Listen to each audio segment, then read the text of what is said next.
नाही नाही, ज्या कसं असतं, आरती मी बोलू का थोडं? हो प्रदीपजी, अनेक वेळा सांगितलंय आम्ही, परंतु आता खडसे साहेबांचं आपण बघूया. आपल्याकडे खडसे साहेबांकडे कुठली पदं नव्हती. मी तर नाशिकचा आहे, उत्तर महाराष्ट्र मधले ते मोठे नेते म्हणून भाजपमध्ये उदयाला आले आणि त्यांनी 15 ते 20 वर्ष संपूर्ण भाजपने त्यांना दिलेला आहे. विरोधी पक्ष नेते होते, महसूल मंत्री होते, 12 खात्याचे मंत्री होते. त्यांच्या घरात मुलगी असेल, सुनबाई असेल, या सगळ्यांनाच पद आहेत.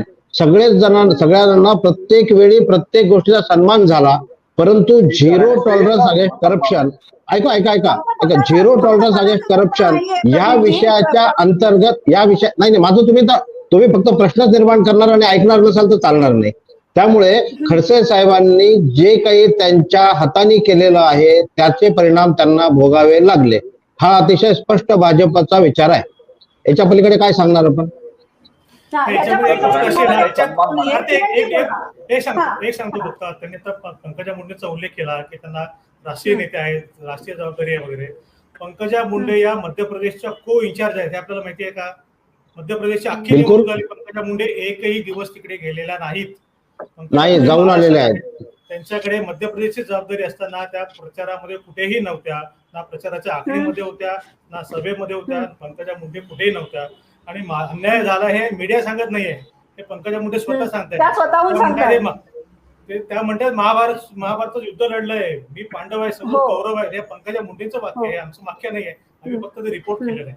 राहिला प्रश्न खडसेंचा, तुम्ही म्हटलं खडसेंनी चूक केली म्हणून त्यांना पक्षातनं जावं लागलं, जे काय त्यांचं झालं ते सगळं ठीक आहे. त्याचा अर्थ खडसेंनी कुठेतरी भ्रष्टाचार केला तुम्ही मान्य करताय. अजून त्या कोर्ट केस लागलेला नाही, नाही लागेल ना, निकाल लागेल. मग ते गेले का? मग राजीनामा का दिला? आपण हे एकदम प्रामाणिकपणे कबूल केलं पाहिजे की ज्या गोष्टी स्वतःहूनच गेले ना, ते त्यांना कोणी जायला सांगितलं, स्वतःहून गेलेत. म्हणजे तुमचं म्हणणं आहे की अशी परिस्थिती निर्माण करण्यात आली होती.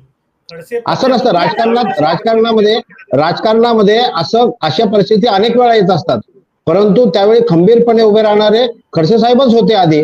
परंतु आता त्यांना लक्षात आलं की आता याच्या पुढे हे पचल्या जाणार नाही, त्यामुळे कदाचित ते गेले. आपण सचिन पायलट यांच्याबद्दल जसं बोलत होतो सर, तसं पंकजा मुंडे पुन्हा पुन्हा सांगतात की हा पक्ष माझ्या बापाचा आहे, मी भाजप सोडून जाणार नाही, पण मला जे माझ्या क्षमते एवढं जे आहे ते मिळायला पाहिजे. तुम्हाला काय वाटतं? नाही, पंकजाताईंबद्दल खूप जणांना आदर आहे आणि म्हणजे बोललं जातं, आस्था आहे असं मी म्हणेन. वस्तुस्थिती अशी आहे की तुम्ही मतपेटीतनं ती ताकद दाखवायची असते. तुमच्या मतदारसंघात धनंजय मुंडे कसं निवडून येऊ शकतात? मग तुम्ही अपेक्षा कशी करू शकता पक्ष नेतृत्वाने तुम्हाला हे द्यावं? तुम्ही आज ज्योतिरादित्यंचं जे आपण बोललो की त्यांनी जर का 25-36 आमदार आणले असतील तर कुठल्याही पक्षात तुमची ताकद हे तुम्ही किती आमदार निवडून आणता, तुमच्या मागे किती लोक आहेत. गोपीनाथरावांचं करिश्मा हा संपूर्ण वेगळा होता.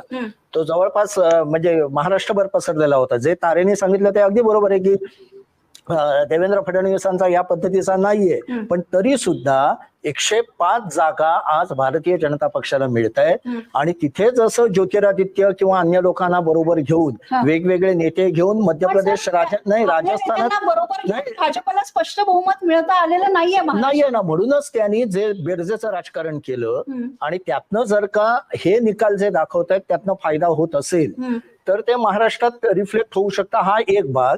दुसरा, या निकालांचा आणखी एक महत्वाचा हा म्हणजे सगळीकडे लोकांनी स्पष्ट बहुमत देत स्थिर सरकारला महत्व दिलंय, स्थैर्याला महत्व दिलंय. आणि जो पक्ष चांगलं राज्य म्हणजे स्थिर देऊ शकतो त्याच्याकडे लोकांचा कल गेलेला आहे. हाच विचार महाराष्ट्रात कदाचित होऊ शकतो. आपण भाजपला प्रश्न विचारतोय, काँग्रेसला सुद्धा विचारूया, कारण काँग्रेस सुद्धा महाराष्ट्राच्या या सगळ्या राजकीय गोंधळासाठी तितकाच जबाबदार आहे. संजय बारगुडेजी आता दीक्षित सर जे म्हणाले किंवा किरण तारे जे म्हणाले की नेत्यांना महत्वाचं स्थान देणं, त्यांच्या क्षमतांचा पुरेपूर वापर करून घेणं हे झालं नाही. आपण महाराष्ट्रामध्ये बघितलं, राहुल गांधींची भारत जोडो यात्रा होती, पण महाराष्ट्रातलं स्थानिक काँग्रेसचं नेतृत्व आहे ते मात्र त्याचा फारसा फायदा करून घेताना दिसलं नाही. म्हणजे अजूनही काँग्रेसमध्ये जो सुसंघटितपणा महाराष्ट्रामध्ये हवा आहे नाही. त्याच्या पुढे जाऊन मी म्हणेन की आता महाराष्ट्रात सर्वात चांगली स्पेस ही काँग्रेसला आहे. कारण खरा विरोधी पक्ष आता काँग्रेसच आहे हो, आणि तो काँग्रेस कुठेच दिसत फुटलेला नाही. नाहीये. उलट शरद पवार विरोधी पक्ष दिसत आहेत. हे आश्चर्य आहे. बरोबर. म्हणजे हाही ऍडव्हान्टेज काँग्रेसला घेता आलेला आहे. संजयजी, काल सुद्धा शरद पवारांची पत्रकार परिषद झाली तेव्हा पत्रकारांनी त्यांना हाच प्रश्न विचारला की राहुल गांधी एकीकडे नरेंद्र मोदींना पनवती म्हणतायत आणि दुसरीकडे मात्र त्यांच्यावर जे आरोप होत आहेत त्याला उत्तर देताना आपण म्हणतोय की सभ्यता पाळली पाहिजे भाजपने. तुमचं काँग्रेसचं सुद्धा स्थैर्याकडे वाटचाल होताना दिसत नाहीये आणि आपल्या नेत्यांना बरोबर घेऊन महाराष्ट्रात पुढे जाण्याची ताकद काँग्रेसमध्ये नाहीये. याच्याबद्दल तुम्ही काय सांगाल? तर महाराष्ट्र हा मुळात काँग्रेसचा पक्ष, म्हणजे महाराष्ट्र हे काँग्रेसचं राज्य आहे. आपण यशवंतराव चव्हाणांच्या पहिल्यापासून म्हणजे मानसिकता ही काँग्रेसच्या बाजूने जाणारी आहे. संजयजी, तरी सुद्धा त्याचा फायदा काँग्रेसला का मिळत नाहीये महाराष्ट्रामध्ये? तुम्हाला अपेक्षा काय आहे? अजून निवडणुका झालेल्या नाहीयेत विधानसभेच्या किंवा लोकसभेच्या. त्याच्यात चित्र स्पष्ट होईल.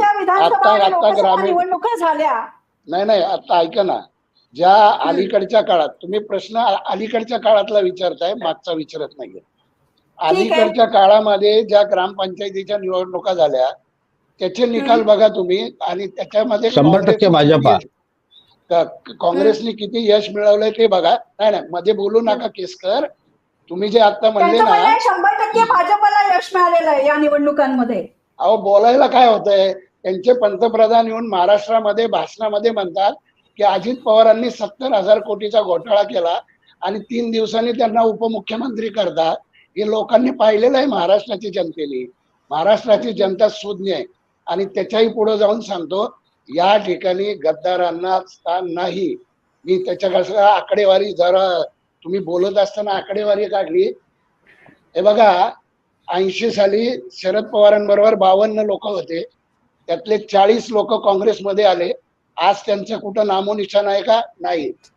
भुजबळ साहेबांबरोबर 16 लोक काँग्रेसमध्ये आले, आज त्यांचं नामोनिशाण आहे का? नाही. त्यानंतर राणे साहेबांबरोबर 14 लोक आले, आज त्यांचं नामोनिशाण आहे का? कुठं? नाही.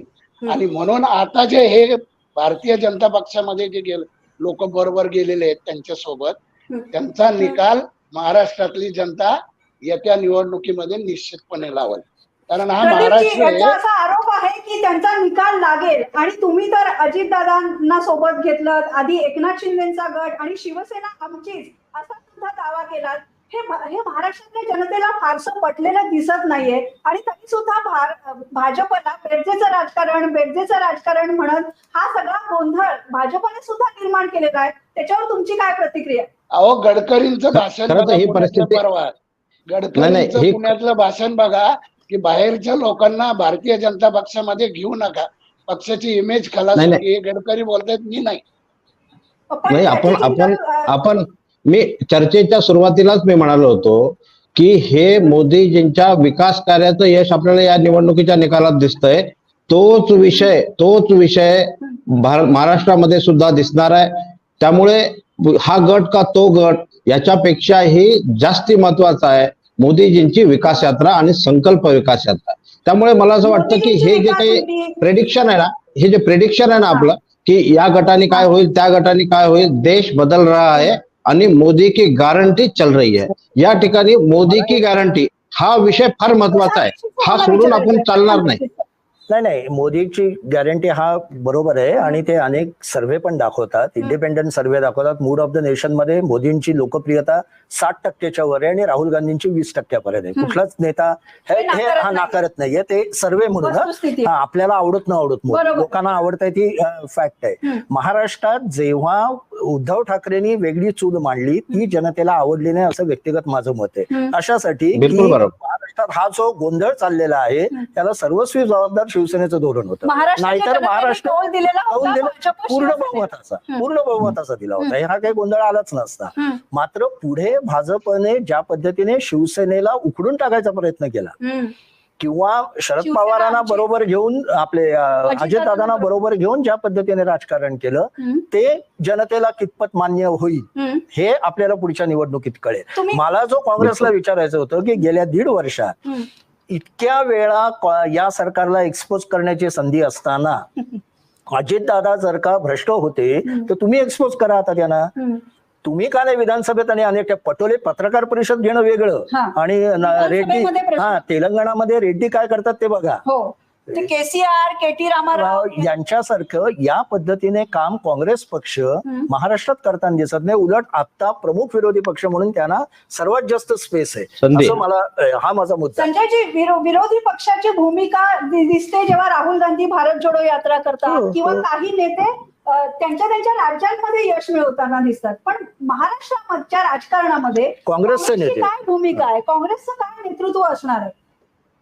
हे बघा, भारतीय जनता पक्षाच्या बाबतीत आणि संघाच्या बाबतीत आमची टोकाची भूमिका आहे. त्यांची जी धोरणं आहेत ती चुकलेली आहेत. आमचे प्रदेश अध्यक्ष नानाभाऊ पटोलेंनी जनसंवाद यात्रा 2 वेळा केलेली आहे. त्याच्या अगोदर ज्या वेळेला राहुल गांधींची सभा झाली शेगावला, त्यानंतर 1 महिन्यानंतर संपूर्ण राज्यामध्ये भारत जोडो हात से हात मिलो यात्रा प्रत्येक जिल्ह्यात, प्रत्येक तालुक्यामध्ये आणि प्रत्येक गावामध्ये आमची लोक गेलेली आहेत. आणि एक्सपोजच करायचं झालं तर मी तुम्हाला सांगतो, मधल्या काळामध्ये अनेक वेळा पृथ्वीराज चव्हाण असतील, अशोक चव्हाण साहेब असतील, बाळासाहेब थोरात असतील, यांनी कार्यक्रम पण घेतले आणि पत्रकार परिषदेमध्ये घेतले. त्यामध्ये कार्यक्रम घेतले, उपक्रम घेतले, पण मतदानामध्ये त्याचं प्रतिबिंब कधी दिसणार हा मी तुम्हाला सांगतो, मला एक मिनिट बोलू द्या. अर्चताई बोलू का? 1 मिनिट.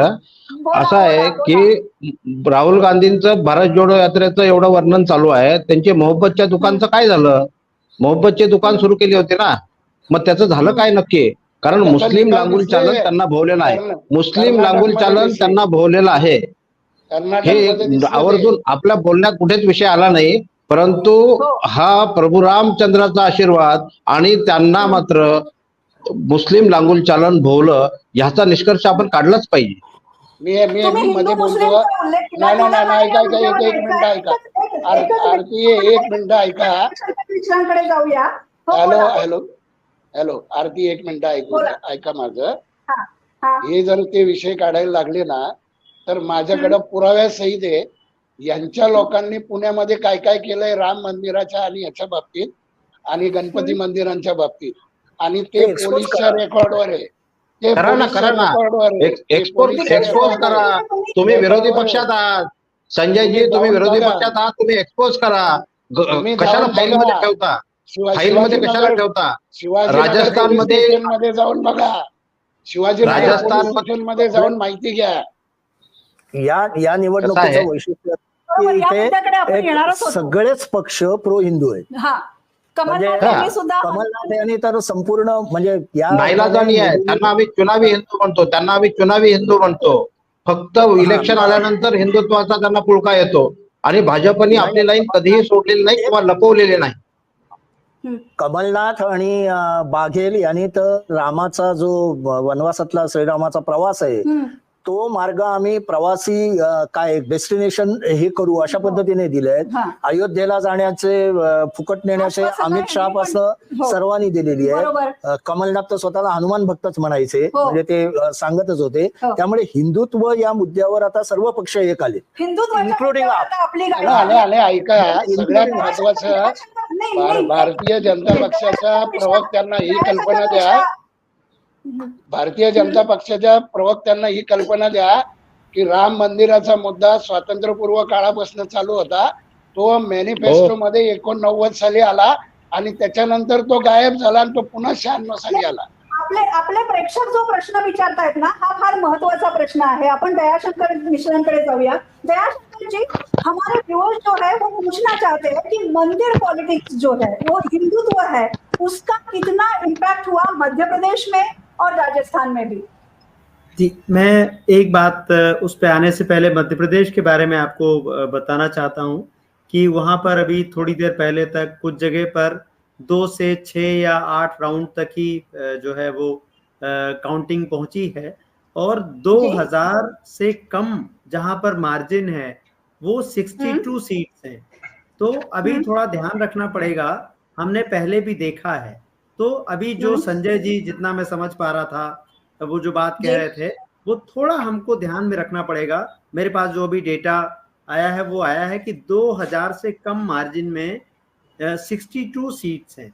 और दो बातें, तो 62 सीट्स में नेक टू नेक फाइट है. बिल्कुल, बहुत नेक टू नेक फाइट है. ऐसे समझिए कि जिन सांसदों की हम बात कर रहे हैं उसमें से 3 सांसद, जो 4-7 सांसद खड़े हुए हैं जिसमें से 3 मंत्री थे, उसमें से 3 अभी आगे पीछे चल रहे हैं। जैसे मैंने बताया, नरेंद्र तोमर जो है वो पीछे हो गए थे, अभी आगे चल रहे हैं। रीति पाठक सांसद हैं, वो भी आगे पीछे, अभी पीछे हो गई थी। एक गणेश सिंह हैं, वो भी आगे और फिर पीछे अभी। और ये इन सब तीनों का जो इनका रीति पाठक का और गणेश सिंह का जो मार्जिन है वो 400-300 सीटों का है। तो आप समझे कि बहुत क्लोज तो है। नहीं, दयाशंकर जी, आप बताइए कि वर्स्ट सिनेरियो क्या हो सकता है बीजेपी के लिए अभी का रुझान देख के? अभी ये आगे ये देखना पड़ेगा कि ये 60 सीटों पर कितना है। अभी थोड़ा हमें धैर्य रखना पड़ेगा। नहीं, यानी 157 से 60 कम कर दिया जाए जी, तो 100 भी नहीं होते। हाँ, तो फिर 100 भी नहीं होते। और ये बहुमताच्या जवळही जात नाही। और ये मतलब 169 तक जाएंगे। अगर इसको हम मान लें 1 मिनट के लिए कि पूरा का पूरा ये मान लीजिए कि 60 में से कांग्रेस के लिए जा रहा है, तो ये कोई बड़ी बात नहीं होगी कि जो है बीजेपी वहां 102, 103 के आसपास चली जाए, क्योंकि राजस्थान जैसा सीन मध्य प्रदेश में नहीं है। मध्य प्रदेश में 4 ही अभी निर्दलीय हम देख रहे हैं कि हैं, उसमें से भी वो भी इसमें क्लोज फाइट में है। नंबर 1। नंबर 2, एक बात बहुत महत्वपूर्ण है, मैं उस हिंदुत्व और उस राजनीति पर आने के पहले जोड़ना चाहता हूं कि जी जो आम आदमी पार्टी का जो यहाँ पर प्रदर्शन है मध्य प्रदेश में, वो एक तरीके से बीजेपी को काफी थोड़ा फायदे की ओर ले जाता दिख रहा है। कैसे, आप मेरी बात को समझें, ध्यान से सुने जो दर्शक हमें देख रहे हैं, कि आम आदमी पार्टी का वोट शेयर 0.42 है और सपा का 0.36 है। नोटा जो है वो 1% है और बीएसपी 2.9 है। जरा इन सबको जोड़िए, वोट शेयर को अगर आप जोड़ेंगे तो आप देखेंगे कि लगभग 3.54 के आसपास जा रहा है। तो ये तो एक वोट शेयर हो गया। दूसरा है कि वो सीटों पर कैसे असर डालेगा। तो अभी बाहर से हमको देखने पे लग रहा है कि मध्य प्रदेश बहुत ओपन एंड शट है, लेकिन ऐसा है नहीं। अभी ये जो तस्वीर है वो पलट भी सकती है, और 2018 में भी हमने देखा है, उसके पहले हम बिहार के चुनाव में भी देखते आए हैं कि एक तरफा चीजें जा रही होती हैं और वो कैसे बदल जाती हैं। अब अब ये तो बात अभी तस्वीर की हो गई।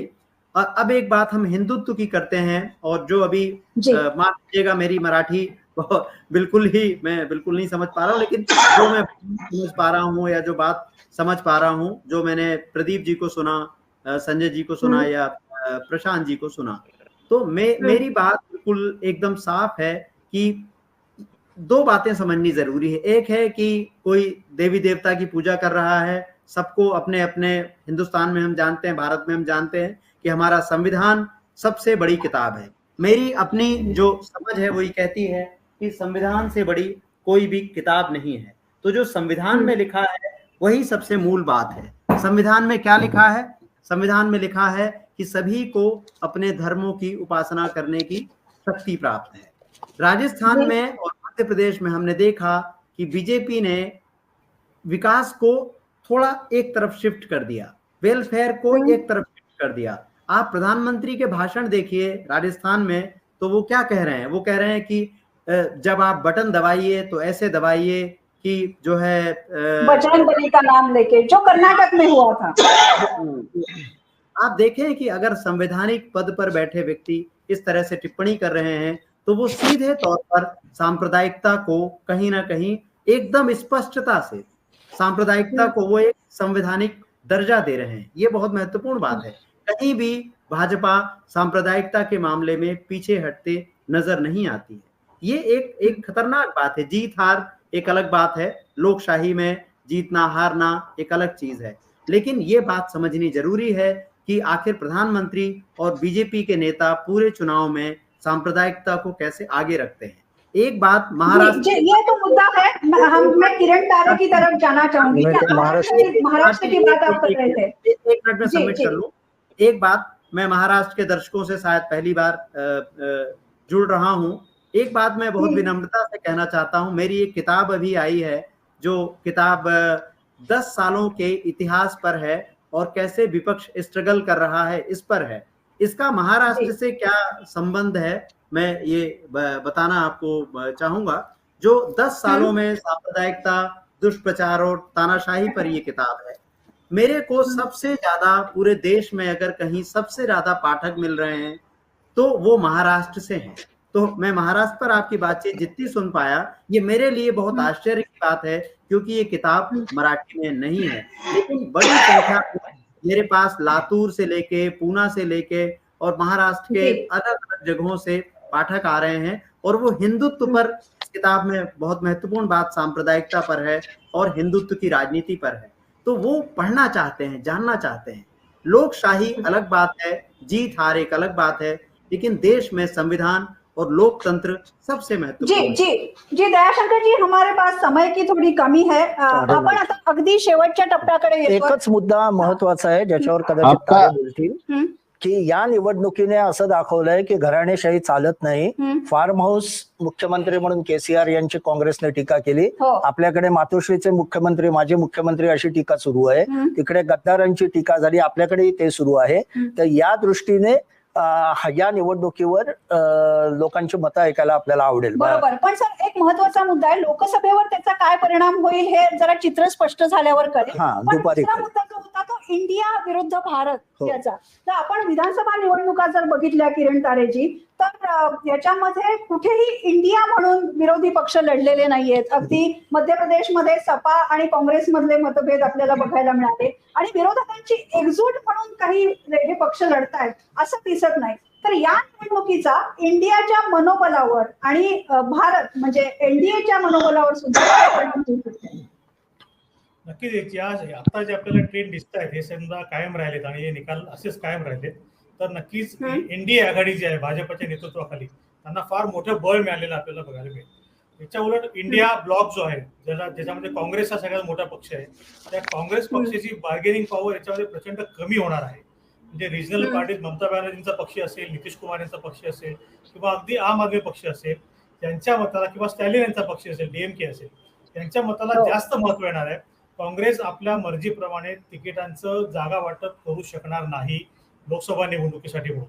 म्हणजे काँग्रेसच्या आघाडीमध्ये हा जो आधी प्रयत्न होता की जवळपास 475 जागांवर भाजपला 1 to 1 उमेदवार द्यावा, तो 1 to 1 उमेदवार द्यायचा असेल तर काँग्रेसचं मत हे फायनल नसणार आहे। काँग्रेसला इतर मित्र पक्षांना सोबत घेऊन चालावं लागेल, हा याच्या न्याय निकालाचा अर्थ आहे। समजा काँग्रेस याच्यामध्ये छत्तीसगड आज जिंकली, अजून छत्तीसगडचा निकाल आलेला नाही, समजा छत्तीसगड जिंकली, तेलंगणा तर जिंकताय एवढं नक्की, काँग्रेस छत्तीसगड जिंकली तर काँग्रेसचं महत्व थोडंसं वाढेल।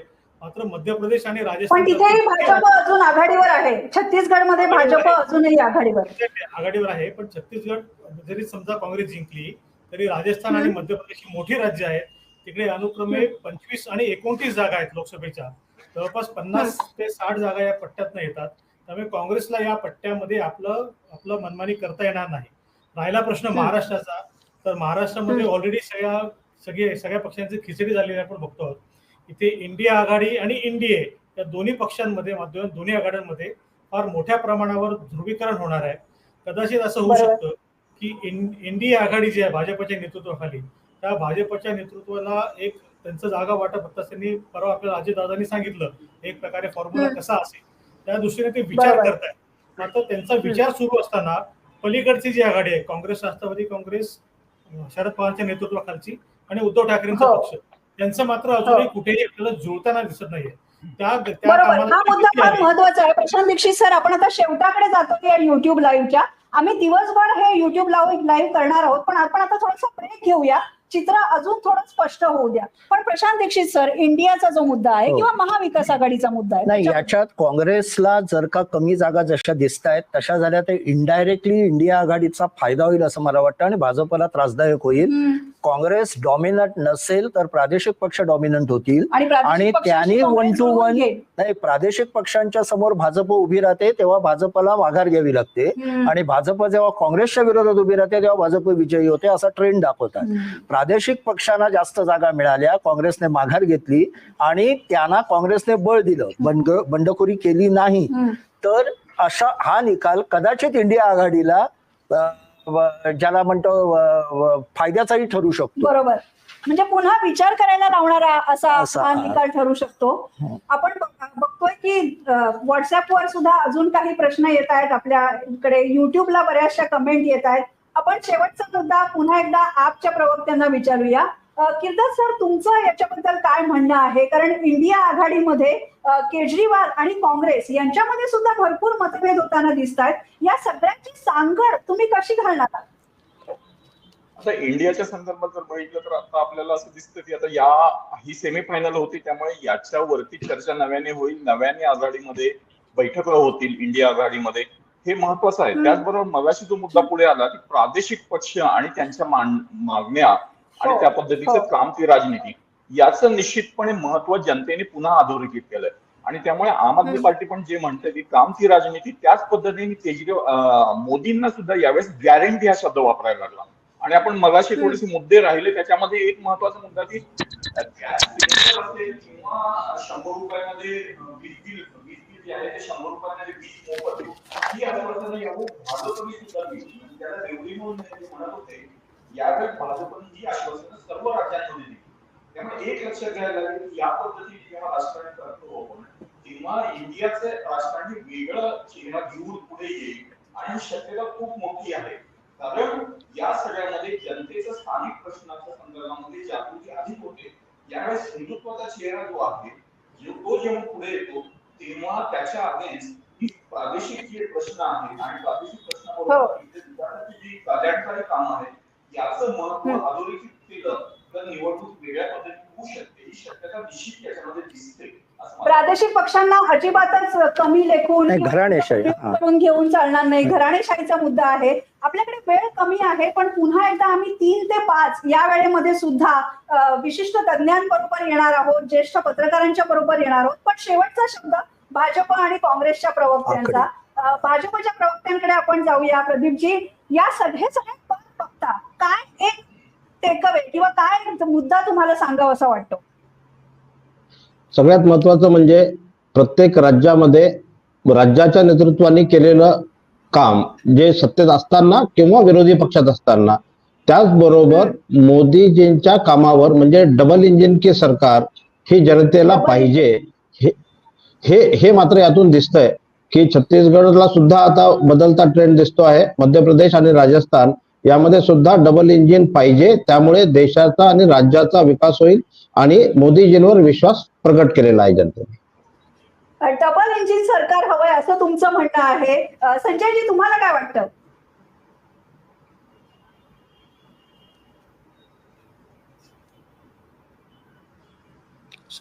संजयजी, माझा आवाज येतोय तुमच्यापर्यंत?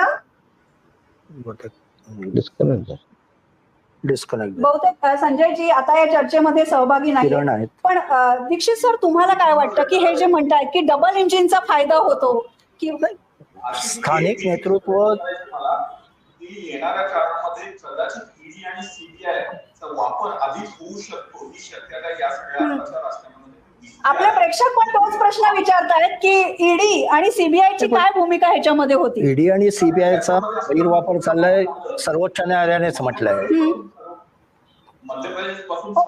दीक्षित सर त्याच्याबद्दल थोडंसं बोलू इच्छितात? ईडी आणि आमचे जे नेते प्रचारामध्ये होते त्या सर्व नेत्यांना ईडी आणि सीबीआयच्या चौकशीच्या नावाने अटकून ठेवलेलं आहे. त्यामुळे प्रचारामध्ये आम्हाला उतरायला लागला. ही सुद्धा याच्यामध्ये आप पक्ष सुद्धा हे अनुभवतोय आता ईडीचं सगळं. अगदी बरोबर आहे. हा मुद्दाच आहे की चौकशा होत आहेत, फक्त कुठली कन्क्लुजनला आलेली नाहीये. बरोबर. पण लोकांवर याचा निगेटिव्ह परिणाम होईल, लोकांना आवडणार नाही असं जे वाटत होतं, तर त्याच्या विरोधात मोदींनी प्रचार असा केला की मी भ्रष्टाचाराला जाब विचारतोय. ते कुठेतरी लोकांनी ऍक्सेप्ट केलंय का? हे अर्थात पोस्ट पोल सर्व्हे जेव्हा CSDS वगैरे करतात, लोकांनी खरोखर मतदान कसं केलं त्याच्यातनं सिद्ध होईल. आताच्या घडीला भूपेश बघेल यांच्यावर महादेव आरोप झाला होता, यांच्यावर रेड डायरीचा आरोप झाला होता. आपल्या राजस्थानमध्ये शिवराज सिंग चौहानांवर आरोप झालेले होते वेगवेगळे. तिथले तोमर यांच्यावर त्यांचा व्हिडिओ त्यांच्या मुलाचा हा होत होता. मला असं वाटतं शेवटी डिलिव्हरी कोण आम्हाला करू शकेल आणि आम्हाला आमचं आयुष्य अधिक चांगलं व्हायला आत्ता जरी अडचणी असल्या तरी उद्याचं आयुष्य आमचं चांगलं व्हायला खरोखर विश्वासाने काम कोण करू शकेल असा विश्वास ज्या नेत्यावर आहे, ज्या ज्या ठिकाणी, जिथे तेलंगणामध्ये काँग्रेसवर आला, मध्य प्रदेशात मामाजींवर आला, राजस्थानमध्ये भाजपवर आला, तिथे त्या लोकांनी त्या पद्धतीने मतदान केलेलं आहे. सुदैवाने अजून तरी कोणी ईव्हीएम वरनं वाद निर्माण केलेला नाही आणि तो होऊ नये असं मला वाटतं की आता एक सिस्टीम आहे. आणि जे किरण तारेने सांगितलं की एनडीए आणि इंडिया आघाडी याचा महाराष्ट्रातला संघर्ष हा जोरदार होणार आहे. मात्र या निकालामुळे आत्ताच्या घडीला ऍडव्हान्टेज एनडीए एवढं आपल्याला म्हणता येईल. Advantage NDA. दीक्षित सर फार महत्वाचं बोलले की एकतर बेरोजगारी, महागाई, हे इश्यू असतात, हे इश्यू आहेत, पण मतदारांनी असं दाखवलेलं आहे की आमचं आयुष्य जास्तीत जास्त चांगलं कोण करेल असा नेता आम्हाला हवा आहे. मग हिंदुत्वाचं, भाजप आणि काँग्रेसचं बाजूने जाणारे ते सगळे बाजूने जाणारे मुद्दे ठरले आणि योजना, वेगवेगळ्या नागरिकांसाठीच्या योजना, त्यांच्या आयुष्यात काय फरक नाही. आणि त्या सर्वात महत्वाचं म्हणजे मोदी फॅक्टर या दृष्टीने महत्वाचा ठरतो की त्याची अंमलबजावणी, मोदीने अंमलबजावणी करून दाखवली आणि तशीच या सगळ्या मुख्यमंत्र्यांनी पण करून दाखवली. बरोबर. नुसत्या योजना जाहीर करून नाही तर अंमलबजावणी सुद्धा हवी. या सगळ्या पार्श्वभूमीवर आपण म्हणू शकतो की महाराष्ट्रातले मतदार सुद्धा या सगळ्या राजकीय गोंधळाला कंटाळलेले आहेत, या त्याच मुद्द्यांना कंटाळलेले आहेत. आमचं आयुष्य तुम्ही कसं सुखकर करणार आहात, या महागाईच्या रेट्यातून आम्हाला कसं वाचवणार आहात, असाच कौल महाराष्ट्रातले मतदार सुद्धा लोकसभेच्या वेळेला, विधानसभेच्या वेळेला देऊ शकतात. या सरकारनामाच्या युट्यूब लाईव्ह मध्ये आत्ता थांबावं लागतंय. आपण थोडासा ब्रेक घेणार आहोत. आमची आकड्यांवर तर नजर आहेच, कोण पुढे आहे, कोण मागे आहे. सरकारनामाच्या वेबसाईटवर जाऊन तुम्ही या निकालाचे सगळे अपडेट्स बघू शकता आणि आपण पुन्हा एकदा 3 वाजता या चर्चेमध्ये सहभागी होऊया. तोपर्यंत चित्र थोडंसं तरी स्पष्ट झालेलं असेल. असेच राजकारणाची बित्तम बातमी, अपडेट तुम्हाला जाणून घ्यायचे असतील तर सरकारनामा हे आमच्या वेबसाईटला फॉलो करा. त्याचबरोबर युट्यूबला सबस्क्राईब करा. आम्ही सोशल मीडियावर सुद्धा सगळीकडे आहोत आणि महाराष्ट्राच्या, देशाच्या नव्हे तर जगाच्या राजकारणाच्या बातम्या तुमच्यापर्यंत पोहोचवणार आहोत. राजकारणातील प्रत्येक अचूक बातमीचे सर्वात आधी अपडेट्स मिळवण्यासाठी सरकारनामाच्या सर्व सोशल मीडिया प्लॅटफॉर्मला लाईक, फॉलो आणि सबस्क्राईब करा. तसंच सर्व नोटिफिकेशनसाठी बेल आयकॉन प्रेस करायला विसरू नका.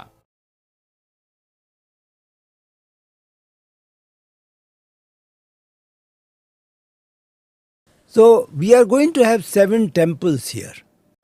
In this area, just outside Perkota, there will be separate temples, not together. 7 separate temples will be built. Is पूरे structure